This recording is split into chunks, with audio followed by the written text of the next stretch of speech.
Hi, I'm Susan Schatzer, one of the producers from the Pillars of Power.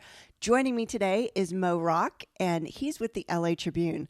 We're going to be talking to you about behind the scenes, the deep-rooted inner soul alignment that has taken place with this movie. So, Moe, jump in and tell us what your vision is for the Pillars of Power.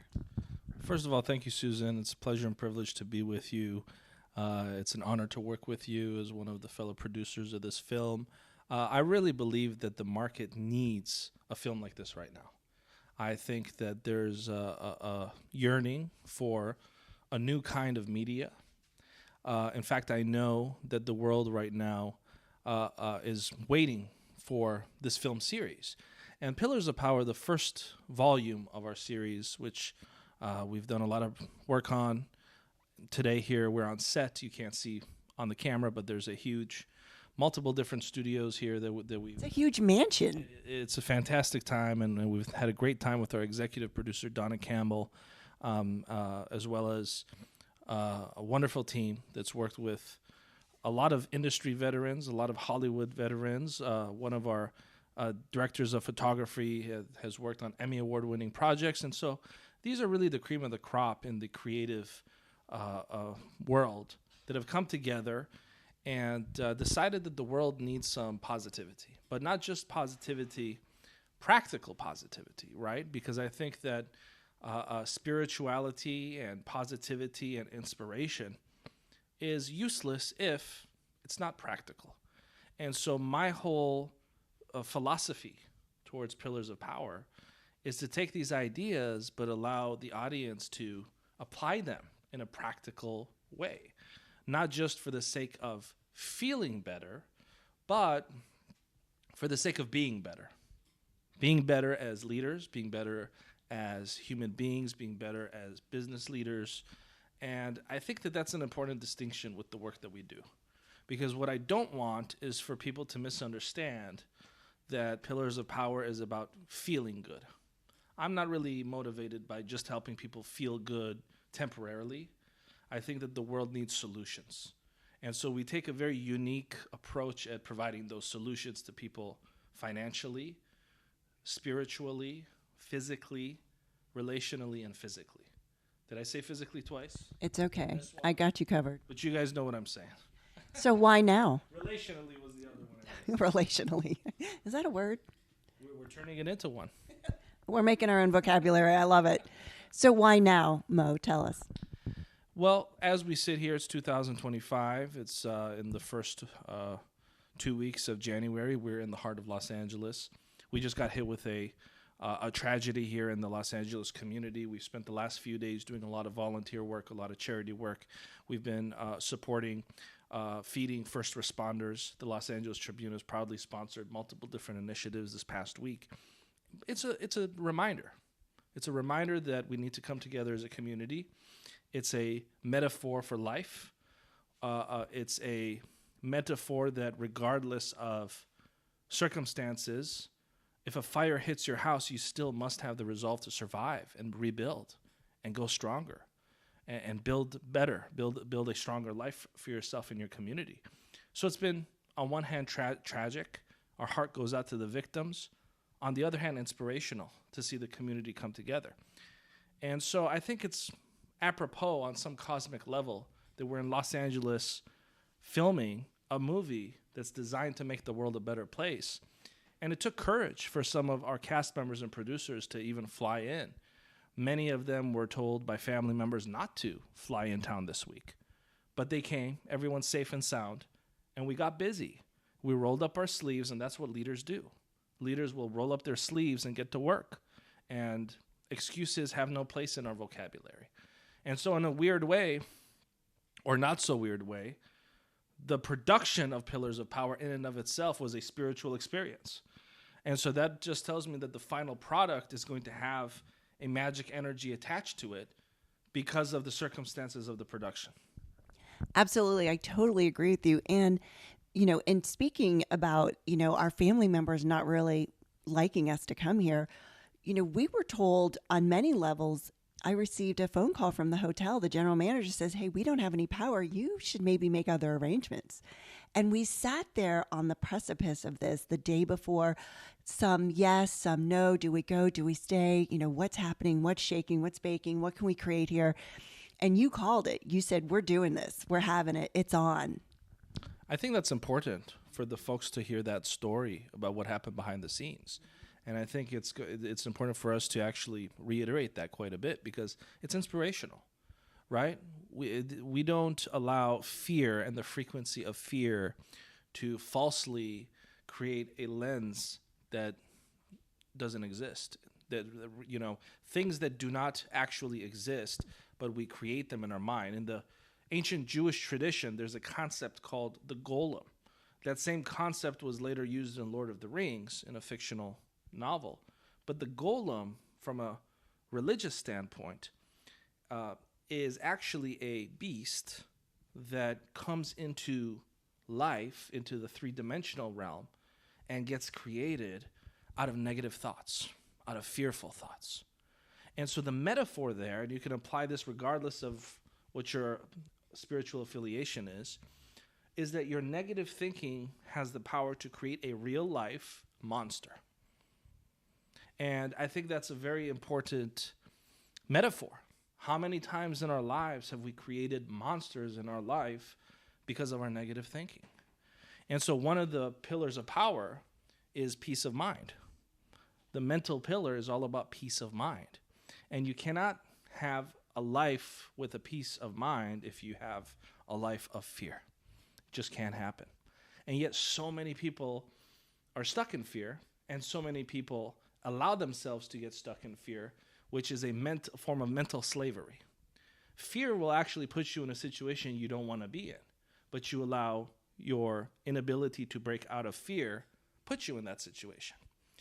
And so we encourage the folks in our community, we encourage the folks that will watch the film to not have fear and not live fear, a fear-based life. And you cannot be a leader, as we define it, if you're walking around always in fear, always panicking, always worrying, always nervous, walking on eggshells. That's such a horrible way to live life. And so we want you to stand up straight, have courage, be bold. And remember, fortune favors the bold, doesn't favor the fearful. Absolutely. That is such a beautiful sentence to leave us with. It has been amazing to be here with you. And before we send you on your way, please tell us one of your favorite topics about the movie that you'd like to maybe elaborate a little bit more on, and maybe a funny moment while you've been here on set today. Absolutely. Great question. Well, funny moment was getting this microphone adjusted behind the scenes. Our lovely production manager, Misty Kerrigan, is here on set, and Misty's also a big part of the work we do at the Los Angeles Tribune. Specifically our nonprofit sector, our charity division. She has over 20 years experience helping foster children in the nonprofit world, as well as being an educator with UC Davis. And so she's our director for our nonprofit division, where we're going to change a lot of laws for foster children in the United States. My biggest personal goal of 2025 is to lobby Congress to make it illegal for a foster child to be given a trash bag in 15 minutes to pack their belongings to go to their next house. Because right now, in many different states, modus operandi is, here's a trash bag, you have 15 minutes, pack up your stuff, you're going to your next house. I don't believe that it is ethical or moral to give a child a trash bag for them to put the very few personal belongings that they have in this world in the first place. And I think that there's psychological ramifications. And so my goal for 2025 is to make it a federal crime for somebody to give a trash bag. Go spend $20 and buy a backpack, right? And so that's something I'm working heavily on. I love how you asked me what's funny, and I took it very serious. So so maybe this interview and maybe that transition might be a little amusing to somebody. And in terms of the pillars of power, I want people to shift the way that they're looking at life. I want them to redefine what it means to be successful. Too many people think that being successful is the financial pillar. But there are 4 other pillars that are equally as important. And so my goal with pillars of power is to redefine what success is for people. We need to live in a world where people realize what it truly means to be successful.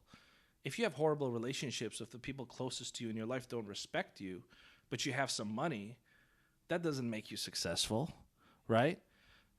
Consequently, if you have a amazing spiritual connection, however that's defined by you, but you're in horrible physical health, you can't be successful. Try meditating with a broken leg. It's not very comfortable to try to sit there when you're bleeding out. Do you have personal experience with this? We'll talk about the personal experience later.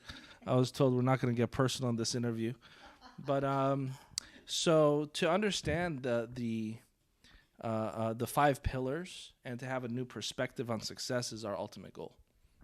You know, I find that you choosing this movie to be the first movie right out of the gate for the LA Tribune speaks volumes for who you are. So just tell the audience a little bit about who is Moe Rock.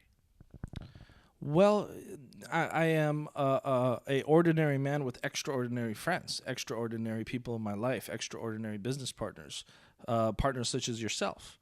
And, one of the pillars of power is the relational pillar of power. I think that to be successful, you have to have good relationships, personally and professionally. And so I'm very blessed to have great people like Donna Campbell, our executive producer, like Misty Kerrigan, Ronnie, Alicia, Magnus Lewis. All these incredible, talented, gifted individuals are cast members. You know, just a few minutes ago, I was having a dinner with one of our cast members, Jagadish. Here's a man that has been flown around the world to privately coach some of the world's most powerful people on a spiritual level. And we're just enjoying some pasta with him casually, talking about, football with him in the movie. And so these are the experiences that are priceless. You can't put a price on the experience we're all having together and the magic that we're creating and the work that we're doing. And so it's about knowing the right people that you need to say yes to, knowing who to invite, and knowing who not to invite. There's not a shortage of people that want to be in movies. There's not a shortage of people that want to be speakers. There's not a shortage of people that want the limelight. But if you want to speak, you need to have something to say. And so my job is to make sure that our speakers have something to say. I'm not interested in inviting people to be part of our film series that just want to see themselves in a movie because they want to go see themselves on the big screen at our movie premiere or see themselves on some TV somewhere. I have no interest in helping someone for their ego. That doesn't interest me. That's not what my purpose is. And so making sure that we attract the right people at the right time is who Moe Rock is. I love it. Thank you. That was very deep. So tell the audience why they should go see The Pillars of Power. Like, what will that do for them? It's going to be a comprehensive new way of looking at your life. When you sit down and you watch The Pillars of Power, you're going to walk away with practical ways to become more powerful. That doesn't mean just by having a better status in life or having a better title, but it's your personal power, right? And personal power is the only true power that can't be taken away. You could have a great title, but you could lose that title. Someone could fire you. You could have a lot of money in the world, and all of that could be gone like that with one bad lawsuit. So a lot of people misunderstand what power is. Power is not something that can be taken away. You can have a Ferrari, and it could get repoed or stolen. If you miss a couple payments, good luck. So the point is, true power cannot be taken away from you. And that's what this movie is. It teaches you what true power is. True power can't be taken away by anybody. And so you'll watch this movie, you'll have an experience while you're watching this movie, you'll understand what true power is, and then the real movie starts. The real movie actually starts when Pillars of Power finishes. The real movie is your life. And that's when the true Pillars of Power actually begin for you. Love it. Love it. Love it. Before we jump off, any last words that you would like to share with our audience today? Sign up for the mailing list. Visit the Pillars of Power film website, which will be somewhere wherever you're watching this on social media. Stay tuned. understand that what we're doing is creating a new kind of experience with the power of film. And if you're supposed to be a part of our community, you will be. And if you're not supposed to be a part of our community, you won't be. And I'm at peace with either one. Beautiful. Thank you so much for joining us today. I'm Susan Schatzer, one of the producers of the Pillars of Power. And until we meet you in person someday, ciao for now. Ciao for now. Bye.